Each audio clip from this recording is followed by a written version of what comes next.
Shalom, la paracha de cette semaine qu'on va faire, elle s'appelle Parashat Mishpatim. C'est une paracha très très riche, beaucoup de lois, beaucoup des ordres. Dans cette paracha, surtout, on va parler des dommages corporels, matériels, des pertes d'argent qu'on peut causer aux autres, et toutes les autres lois qu'on peut imaginer, des procos entre un ami et son voisin, etc.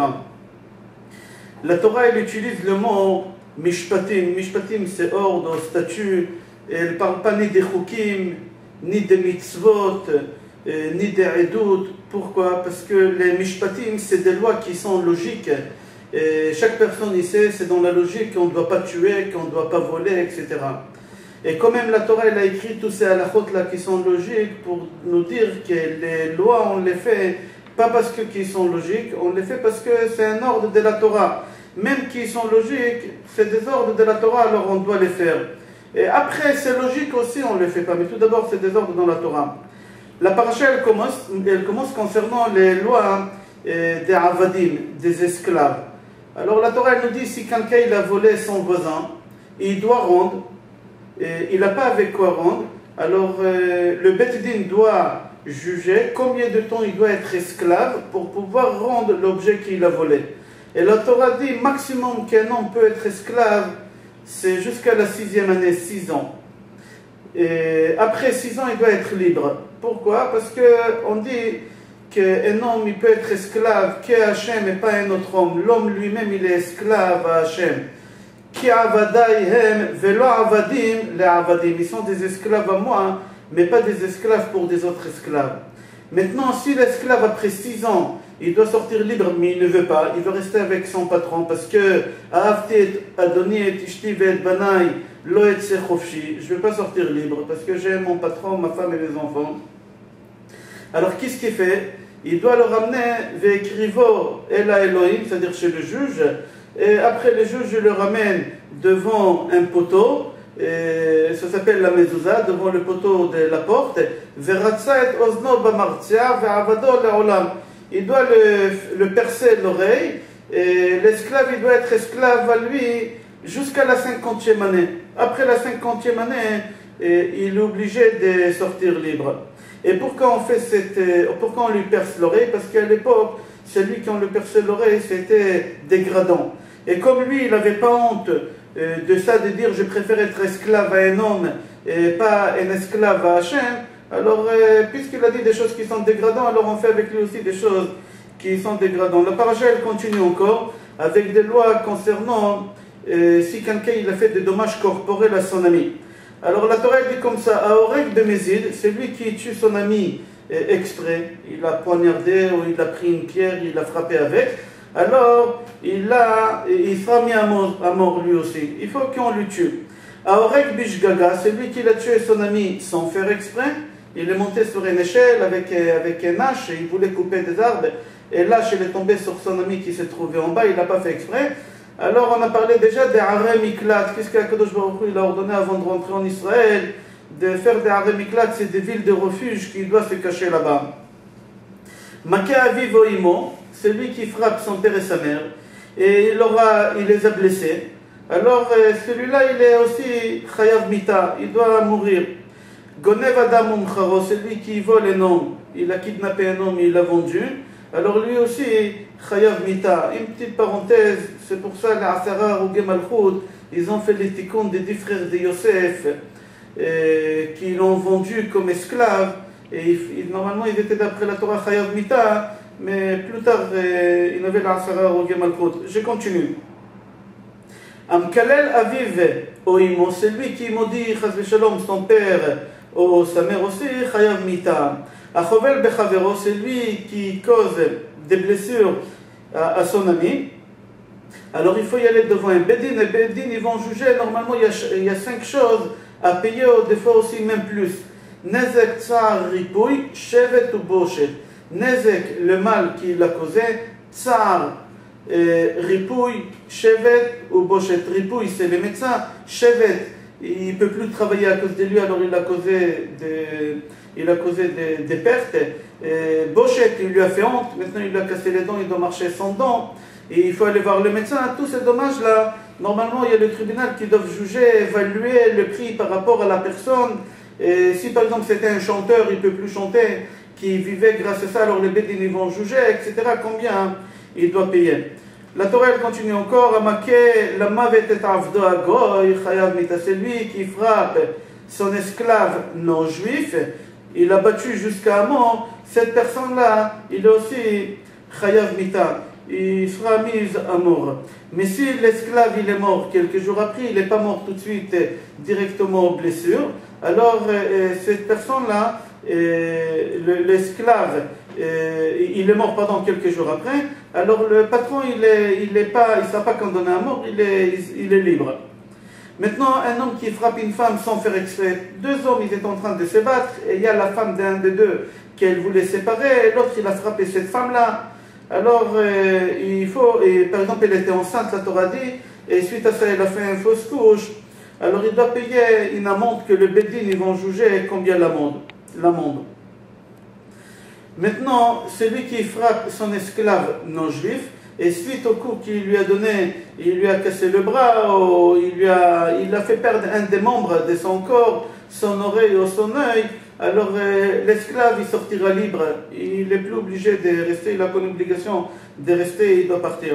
Ok, la Torah après elle continue à parler, les animaux qui ont fait du mal, qui ont causé du mal, par exemple un taureau qui a tué un homme, alors on doit tuer ce taureau. Ici on parle d'un taureau tam, il y a trois sortes de taureaux, il y a un taureau qui est tam, c'est-à-dire que jamais il a fait du mal, et il y a un shoramoa d'un taureau qui l'a déjà fait 3 fois. Alors maintenant, si c'est un taureau qui a déjà encorné quelqu'un 3 fois, alors le taureau, on doit le tuer. Et aussi, les maîtres aussi, on doit les tuer parce que c'est comme eux, ils ont fait. C'est comme eux-mêmes qu'ils ont tué. Alors eux aussi, on doit les tuer. Le patron aussi, on doit le tuer. C'est-à-dire le propriétaire de ce taureau, on doit le tuer. Parce qu'il savait que son taureau, il était dangereux. Il n'a pas fait attention. Maintenant, si un taureau, il a encorné son esclave, Goy, alors on doit payer les dommages au patron à cet esclave et le taureau on doit le tuer. La paracha elle continue, elle parle nizke mamon, dommages, des pertes d'argent. Des pertes d'argent, si par exemple quelqu'un qui a creusé un trou dans la voie publique, il y a quelqu'un qui a passé là-bas et qui est tombé, alors on doit évaluer les dommages. Donc, si par exemple quelqu'un, son taureau, son âne, ils ont passé, alors ils doivent payer aussi les dommages qu'ils ont fait aux animaux de son voisin. Maintenant, si un taureau, il a encorné le taureau de son ami et il l'a tué, alors le propriétaire de taureau, il doit payer la moitié de valeur des taureaux. Ici, on parle toujours des taureaux tam. Maintenant, si c'était shor moad, un taureau qu'il a encorné 3 fois déjà, alors il doit payer 100%. Dans le cas des tam, on a dit qu'il paye que 50%, et là, il paye 100%. Maintenant, si quelqu'un il a volé un taureau, tvachom charo, il a tué le taureau, ou il a vendu ce taureau, maintenant il n'a plus rien à rendre, parce qu'on a attrapé le voleur, mais il dit j'ai tué le taureau, ça y est, c'est fini. Ou je l'ai vendu, j'ai plus. Alors il doit payer 5 fois la valeur de ce taureau. Maintenant, si c'est un mouton ou une chèvre qu'il a volé, il doit payer que 4 fois. La Gemara, elle explique pourquoi sur les moutons et les chèvres 4 fois, et sur les taureaux 5 fois. On continue. Maintenant, si quelqu'un il a tué un voleur, si quelqu'un il était à la maison, il a entendu un voleur qui rentre, et il était sûr que ce voleur-là, il va le tuer s'il va voir qu'il est à la maison, et lui, il a dévancé ce voleur-là, et il a tué ce voleur, alors ce bonhomme qui s'est défendu, alors il n'a pas le statut d'assassin, parce qu'il s'est défendu, et c'est tout à fait normal. La Torah nous dit ici en règle générale, si quelqu'un il a volé à son ami quelque chose, alors chaque fois quand on attrape le voleur, il doit rendre la chose, et il doit rendre le double, le dommage, parce qu'il a fait peur à l'autre qui en l'a volé, c'est possible qu'il a causé des torts, etc. C'est lui qui laisse son troupeau aller brouter dans les jardins de son ami, il doit payer à 100% les dommages qu'ils ont causés dans le jardin de son voisin. Maintenant, la Torah nous dit, c'est lui qui allume du feu dans son jardin. Et ce feu-là est parti, il a continué dans le jardin de son voisin. Tu es responsable de ce feu-là, parce que le feu il est fait à se développer aussi vite. On ne peut pas le contrôler, alors tu es responsable de ça. La Torah encore, elle nous parle ici, cette paracha, dîner shomrim. Il y a 4 sortes de shomrim. Il y a shomer chinam. Shomer chinam, c'est quelqu'un qui garde le bien de son ami, mais gratuitement, sans être payé. Alors, s'il y a du mal qui s'est passé au bien qu'il devait garder, mais il l'a bien gardé, alors il ne paye pas parce qu'il a rendu seulement service.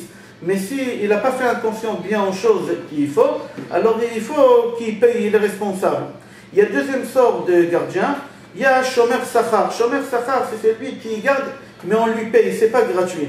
Alors il doit payer sur tous les pertes qu'il a pu se passer aux objets qu'il devait les garder. Il y a troisième gardien, Shoel. Si je me suis emprunté un cheval ou une vache chez quelqu'un, d'accord, et pour que je puisse l'utiliser personnellement, je me suis emprunté, sans payer, c'est-à-dire il m'a rendu service. Alors chaque chose qui va arriver à ce cheval-là, je suis responsable. Il faut que je paye. Seulement, si j'ai utilisé le cheval bien comme il faut, et le cheval s'est arrivé son temps de mourir, et il est mort, c'est pas ma faute, de toutes les façons il aurait mort chez son propriétaire, alors je ne suis pas responsable. Il y a quatrième sorte de gardien, c'est Socher. Socher, c'est celui qui loue de chez son ami un objet, et l'objet que j'ai loué, il a eu des pertes ou quelque chose. Alors maintenant, il y a certains rabbinim qui disent que je suis considéré comme Shomer Sachar, comme quelqu'un que j'ai gardé et on m'a payé, alors je suis responsable et je dois payer. Et après certains rabbinim, je suis considéré comme Shomer Chinam, quelqu'un qui garde gratuit. Et si la chose elle s'est abîmée d'elle-même, je ne suis pas responsable si j'ai fait mon travail comme il faut. Ok, la paracha elle continue encore de nous parler encore quelques halachot. Vous pouvez le voir dedans parce qu'il y a beaucoup, la paracha elle est tellement riche, il y a encore beaucoup d'halachot. Je continue la fin de la paracha. On voit la fin de la paracha qu'Akadosh Baruch Hu, il promet aux bénis Israël qu'ils vont rentrer en Israël, mais seulement ils doivent faire attention de ne pas copier la façon que les goïms vivent, la façon que les goïms s'habillent, etc. Et Akadosh Baruch Hu dit qu'ils vont conquérir la terre d'Israël en étapes, pas en une seule fois. Pourquoi? Parce que si Akadosh Baruch Hu dit si je vais vider la terre d'Israël de tout le monde, il n'aura pas assez de personnes qui y habitent, alors la terre elle va être vide et elle va se remplir avec des bêtes sauvages, des choses qui sont dangereuses. Alors Akadosh Baruch Hu, il a dit au béni Israël que la terre elle va se vider étape par étape et elle va se remplir par les bénis Israël. À la fin de la paracha, on voit le nom qui est très connu, que les bénis Israël ils ont dit à Moshe Rabbeinu qui transmet à Akadosh Baruch Hu, Naaseh venishma, on fera et on écoutera après, tellement ils étaient paniqués pour recevoir la Torah. Moshe Rabbeinu, il monte au mont Sinaï, c'est pour la troisième fois qu'il monte. Il monte au Har Sinaï avec les tables de la loi, que lui-même il les a gravées pour qu'Hachem puisse lui donner les 10 commandements. Moshe il monte pour 40 jours, et les Zekenim, les vieux, les sages, et Aaron et Hur, ils ont resté dans le camp pour continuer à guider et à gérer. Et Yehoshua, il a accompagné Moshe Rabbeinu, il a attendu en bas de Har Sinaï pendant 40 jours, le temps que Moshe Rabbeinu descend. Dans cette paracha, on a 110 psukim. Je vous souhaite Shabbat Shalom, Bracha Ve'atzlacha et Kol Tov.